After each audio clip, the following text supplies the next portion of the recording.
Stepped up at Max stops after a pair of attacks. Now, the first in Gresham, where police say a man in his 70s had his ear bitten off by another person. The next, a fight on a train in the Lloyd Center. This all comes 1 week after a child was pushed onto the Max train tracks in Portland. Yeah, this is gaining national attention when they talk about Portland. And Brandon Thompson asking some tough questions of TriMet after a slew of safety issues. A warning, some of the details of this case may be disturbing.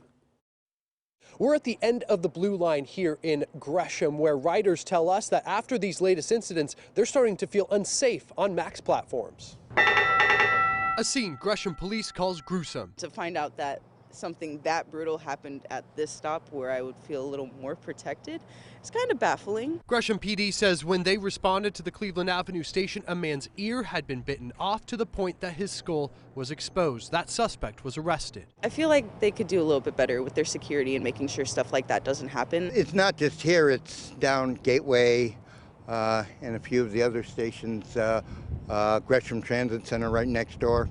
It's getting pretty bad. Then just before noon today, a man arrested at the Lloyd Center for fighting on the train. It comes 1 week after this, a woman pushing a 3-year-old child onto the Max train tracks. That child did end up being okay. Yeah, a few more transit police kind of patrolling around and telling people to behave. Jaden says riding the Max several times a week, she's only seen a patrol 3 or 4 times in the past 9 months. I see a bunch of cars sitting around all the time, but there's never anybody like outside actually like monitoring anything. We asked TriMet what specifically are they doing following the string of incidents they call, quote, undeniably horrific. A spokesperson says in part, quote, it's upsetting to learn that someone was hurt by another person at the Cleveland Avenue Max station early this morning. What happens in the community will at times happen on or near the transit system. The Multnomah County Sheriff's Office is the transit police for the region. They say they're adding 2 full-time deputies, increasing their hours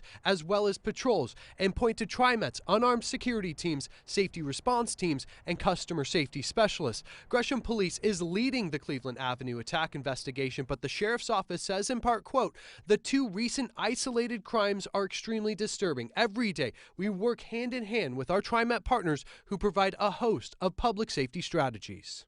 The suspect in this attack was arrested, but riders still wish for more security in order for the platforms to feel safer. Reporting in Gresham, Brandon Thompson, KOIN 6 News.